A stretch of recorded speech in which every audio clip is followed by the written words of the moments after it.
Yeah, 73. KC9VKV, Alpha Charlie 4 Kilo Whiskey. Alpha Charlie 4 Kilo Whiskey. Stand by just a moment. I have neglected to have my log in front of me. I'll be right back. Roger, roger.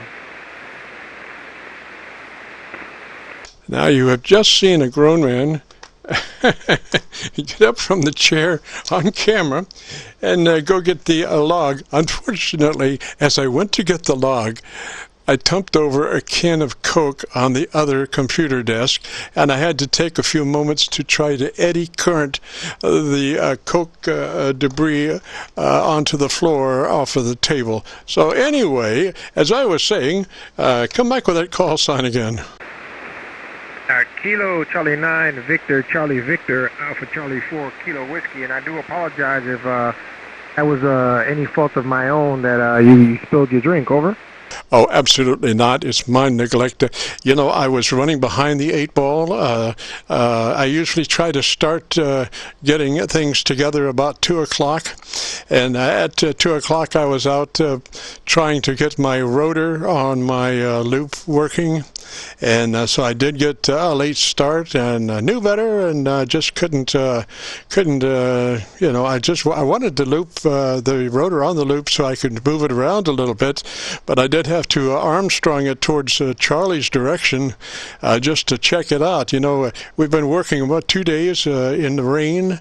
Oh, it's a long tale of woe, but that loop is just amazing. It's a 10-foot loop made out of 1-inch HELIAXE. And it's just a thing to behold there, and it's you know, on the rotor, you know, it really has to have a rotor because it does have lobes, and you have to get those lobes kind of in positions that you know, help out. Anyway, so what radio are you running, sir? I'm currently on an Anan 200 Delta with a RE20 microphone, and just hooked up yesterday. I received in the mail Yamaha MG10XU. I'm using as my conversion from XLR to USB to go through the computer to go into the Anan 200 Delta. The antenna system is just a fan dipole, 20, 40, and 80 meters on the fan dipole. The amplifier is an ACOM 2000. Now I'm doing about 1,200 watts currently from Charleston, South Carolina. Over. Roger, you're about 15 to 17 over on my loop antenna. And I noticed that your audio is rather unprocessed. If you would like to fatten that up, I've got the formula for you if you would be interested. Oh, absolutely. Anything that will help me out, I would definitely appreciate it. That's what we strive for. Over. Alrighty. I would start by engaging your compressor at about a 3 out of 10. I would insert your compressor and set it up for a 3 out of 10. Roger.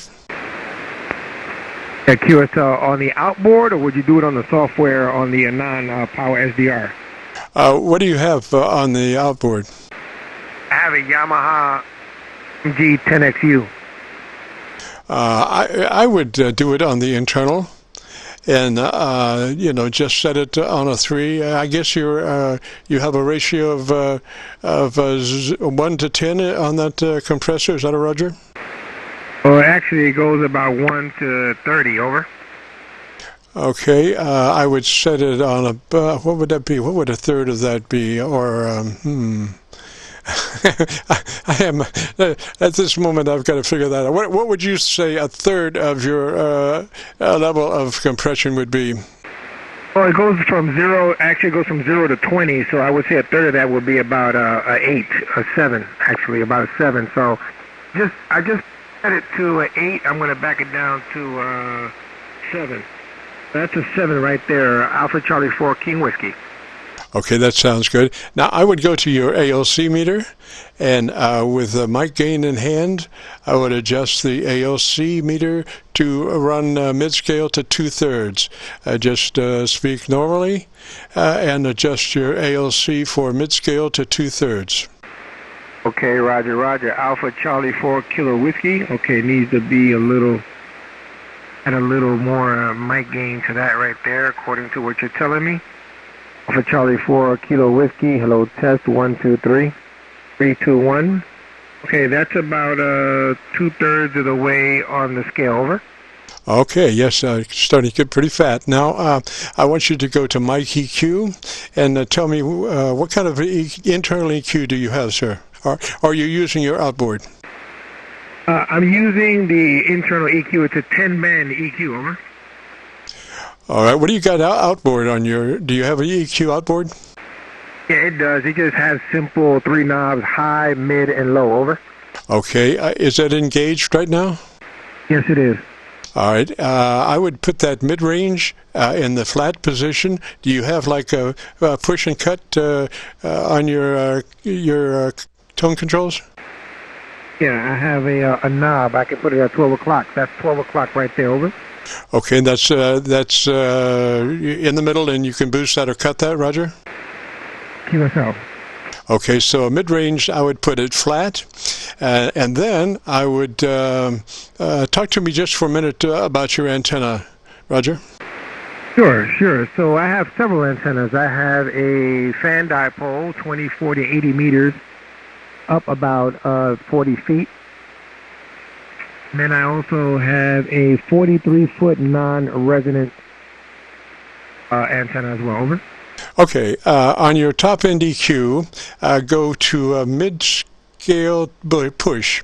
In other words, if it's like a in the mid position, what position is it right now? It's in the 3 o'clock position right now. Turn that all the way up, just out of curiosity. Your treble EQ all the way up. Okay, Alpha Charlie 4 Kilo Whiskey. That's the treble EQ on the outboard all the way up. Okay, now go to your bottom end, and what's your bottom EQ setting? It's at about a 1 o'clock position. Boost?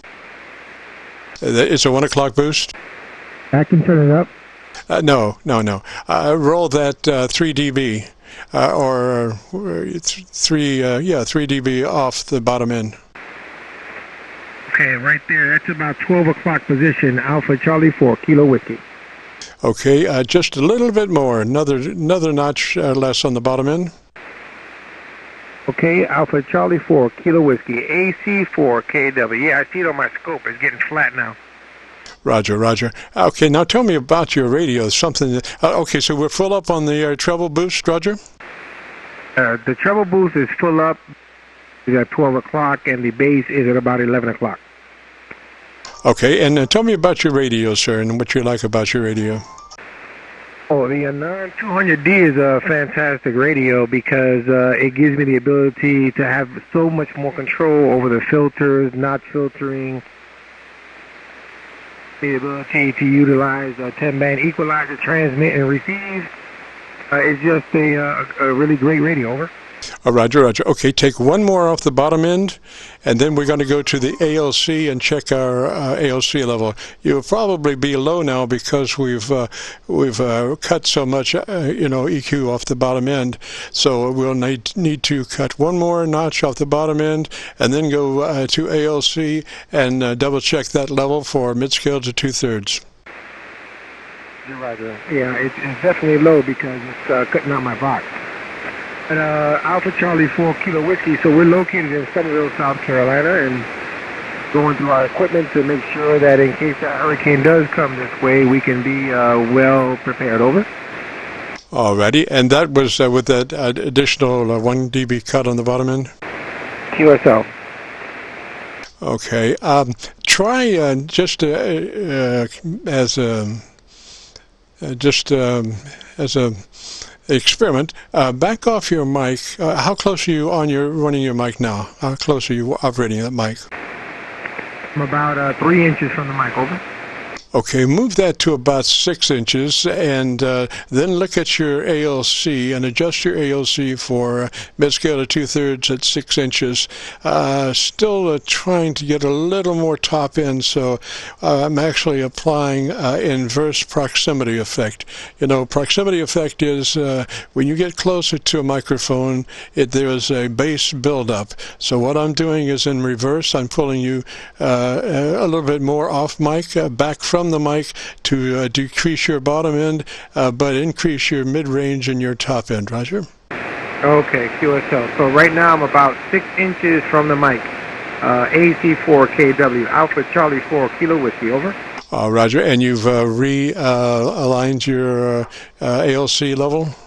Negative. My ALC is about 1/3 right now. I need to increase the gain on the mic input now to accommodate the ALC increase. So I'm doing that right now. I increased the mic line input. So now we're approximately 2/3, half scale to 2/3, over. Alrighty, and so talk to me for about 10 seconds like normal at your new distance from the mic, and let me hear that. So this is a really good service that you're offering to fellow hams, to have the patience and the time and the diligence to want to help people establish better audio quality as they're transmitting over amateur radio, over. Oh, you know, I forgot about your external stuff. I hadn't even thought about that. We've still got EQ to work on that, Roger. Well, we were working on the external.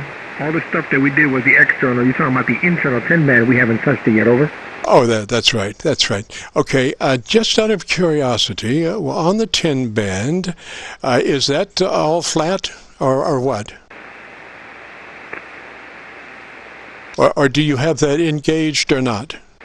No, the 10-band is engaged. It's not flat. It's definitely engaged, over. Okay, can you flatten everything on the 10-band? And it is engaged, is that a Roger? Yeah, QSL, the 10-band is engaged, over. All right, just put all that stuff in the flat mode, or I tell you what, just take the 10-band out for the moment. Just take it out and let me hear you without the 10-band. Okay, so the 10-band is out. No 10-band. This is just the outboard EQ, AC4KW. Okay, just out of curiosity, roll about 4 more dB on the bottom end on your external. Let's see what happens. Okay, that's 4 more dB on the bottom end. Alpha Charlie 4 Kilo Whiskey. How now, brown cow? Oh, starting to like that. So we're full up on the top end EQ, mid-range is flat, and the bottom end is rolled pretty big, Roger? Yeah, the bottom end is probably about 830 on the knob on the bottom end, over. All right, how much you got left on roll out on the bottom end? I got about 2 notches to go, over. Go ahead and take those 2. We're just experimenting here, Roger. Roger. Alpha Charlie 4 Kilo Whiskey. So the bottom end on the lowest side frequency is totally flat. It's at 0, I guess. No, well, it's not 0. It's negative whatever. Oh, Roger that. I've got to come up with something for 10 more seconds so I can hear your audio. I think it's interesting. It's got a nice bottom end, nice mid range. The whole idea is balance. Mostly it's balance, but I like a little edge on the top for intelligibility. So I would say overall balance, and then just a little more top end. But I guess if we really wanted to get that, we would have to go to your 10-band, since we're full up on your outboard EQ top end, Roger? Yeah, QSO. We've maxed out on the top end on the 10-band. Just so you know, I'm on an RE20 mic, so these mics are they're not the best for on the top end side, over. Oh, Roger, but they're decent. They're decent. So I would say go to that 10-band EQ. Engage that 10-band EQ, flatten everything except 3KC. Oh, and you're in the widest mode possible for your bandpass, Roger? Well, no. I mean, I'm on an Anan 200, so I can go as wide as you want me to go. I can go 10K wide if you wanted me to. Yeah, I didn't mean that. I meant you're 3, right? 100 to 3? Oh, yes, sir. Yes, sir. Okay, because I didn't want you to be 2.4 or something, and we're sitting here trying to do something that we never could do with a 2.4, Roger. Yeah, QSL. So let me put everything flat except for the 3K. I'll put it up, what, positive 2? 5.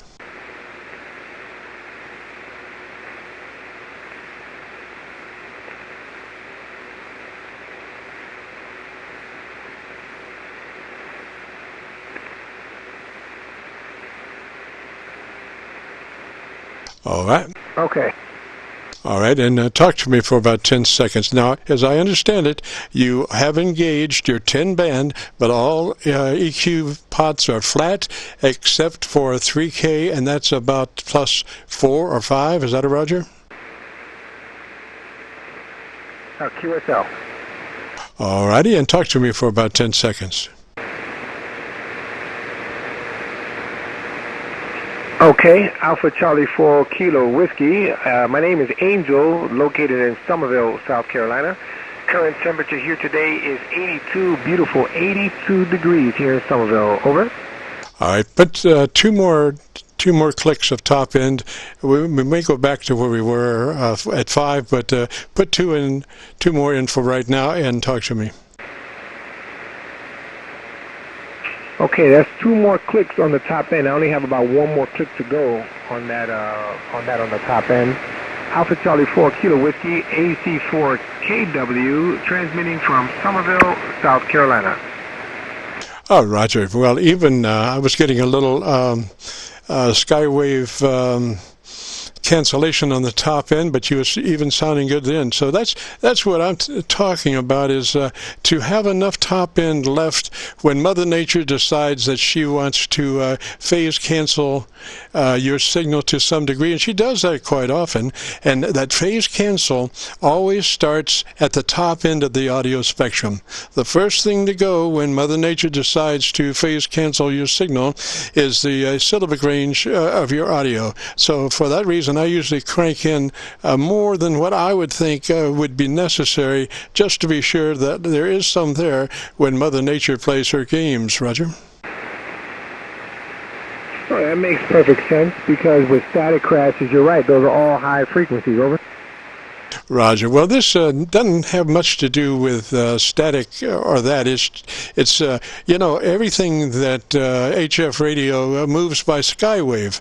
Nothing hardly moves by ground wave. So it's all skywave, and not all of it is reflected at the same time. Some of your signal goes on out and is reflected just a little bit later.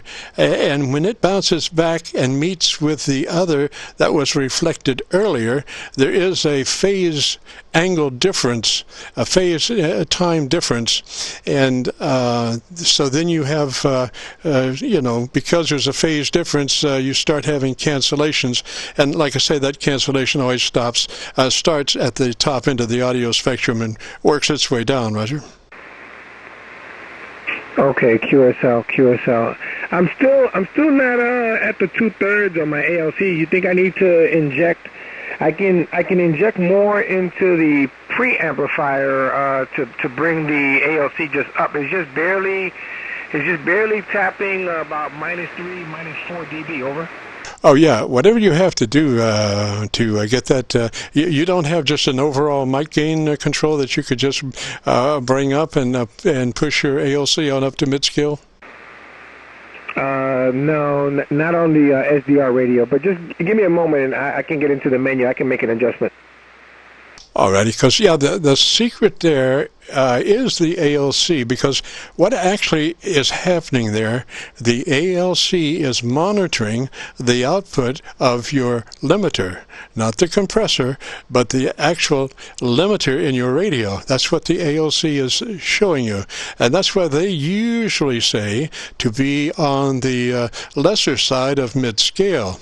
But when you do that, you're pretty much running unprocessed. So a little bit more that you push that ALC up to mid-scale to 2/3, that is the limiter working, and that's where the magic happens, the fattening of your audio signal.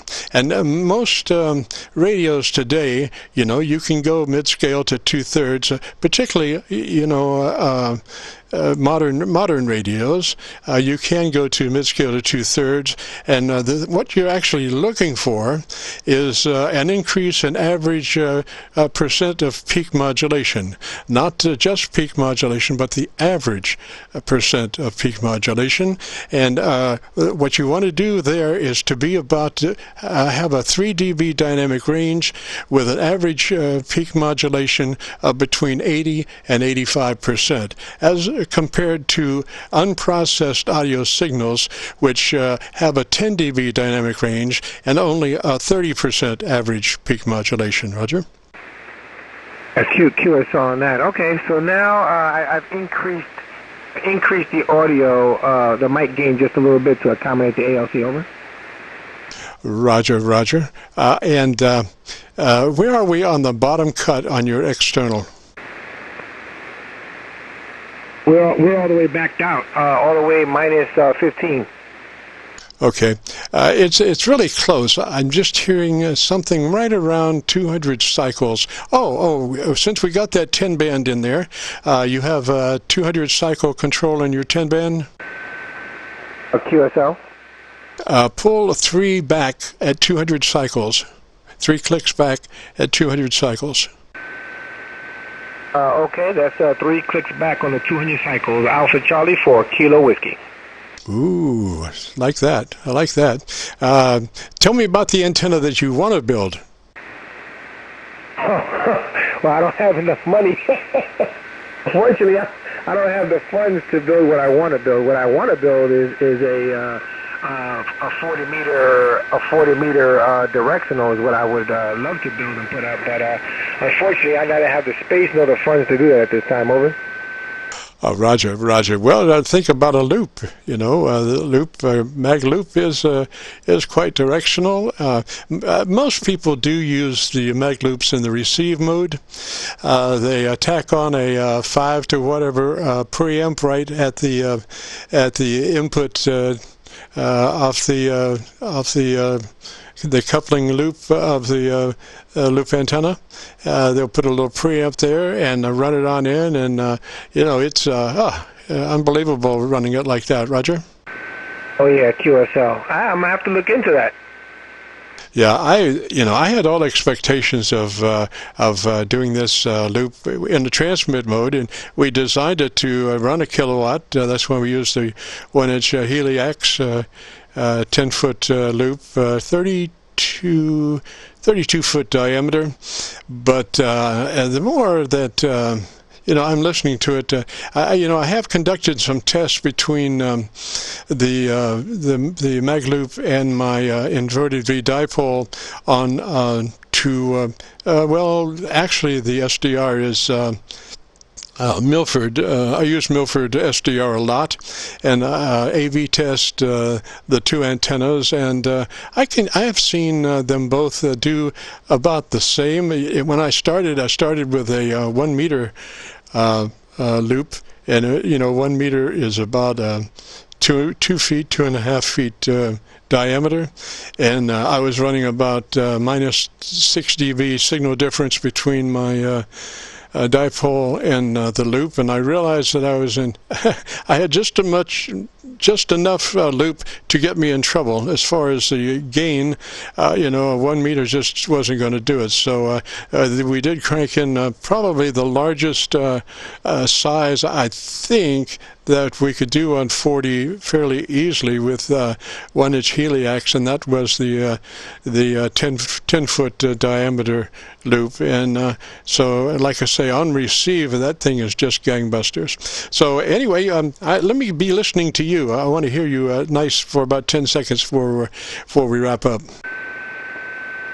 Okay, very good. So yeah, that's a great idea. That's a pretty big loop. Are you not concerned at all with the high voltages that you know, at 1 kilowatt that a magnetic loop. How do you accommodate those high voltages? You must have one heck of a capacitor on that thing. Over. Well, that's the point. I estimate that to need to be at 20 kVA. Right now, I'm just when I was testing it at the 100-watt level, and I was still finding little burn marks from here and there at the 100-watt level. So yeah, there are quite high circulating voltages. I think the right air varicap that's going to have to go in that one for a kilowatt would have to be somewhere in the order of 20 kVA. There are other ways. I've seen some homebrew capacitors that I might try to make some of those. They're kind of ingenious, and they will take real high voltages without arcing. That's the thing. The one I've got in there now is a capacitor, a plate tuning capacitor. It's got about a 1/4 inch spacing between the fins, and so that does well for 100 watts. But when you start a kilowatt, you're going to need wider spacings, like a 1/2 inch, maybe even bigger than that. Cause that is like where you do the coupling loop. That's the current part of the antenna. When you get to the other end where you have the plate tune, that's the voltage part. So you have to really have your stuff together down there, Roger. Oh yeah. I've seen a lot of videos. I've seen a lot of guys running those magnetic loops, and tremendous arcing that occurs when they use the wrong size capacitor. So it can turn real bad, real ugly, real fast. So how does it sound right there to you, sir? I think you got it for right now. Go ahead and use it like that. See who salutes, and join us next Friday if you get a chance, and we'll compare notes, Roger. Yeah, QSO. Okay, very good, sir. Appreciate it. Appreciate your time again. This is Alpha Charlie 4 Kilo Whiskey with KC9 Victor Charlie Victor, who's been very helpful, very patient with me, getting my audio set up with the RE20 microphone, the Anan 200 Delta, ACOM 2000A with the outboard Yamaha Mike Golf 10 X-ray uniform. Thanks again, sir. Appreciate it. 7-3. Roger. And just you might have been a little hot on your ALC that last, so check that, and you want to, stay mid-scale to 2/3 right in that area, Roger. Okay, QSL. Okay, we'll do it just that way. Thanks a lot, sir. Appreciate you. Roger. And if you get a chance, join us next Friday, and we'll see what's been going on. This is Kilo Charlie 9 Victor, Kilo Victor. Name here is Jim, Juliet India Mike, and we are running the Qso-Vlog network. If you've got a radio, you want to check out the audio. We are recording now live till 5, and at that point we will shift things up to YouTube in the next couple of days, and then put our recorded air check up there. So if you go to YouTube and do a call letter search for Kilo Charlie 9 Victor, Kilo Victor, that will take you to our Qso-Vlog page. We have about 700 Qso-Vlogs on the page now, not on one page, but in that on our Qso-Vlog pages. But when you go there, it should be on page 1. You'll be looking for My Group Air Check 83019. Again, My Group Air Check 83019. This is a KC9VKV.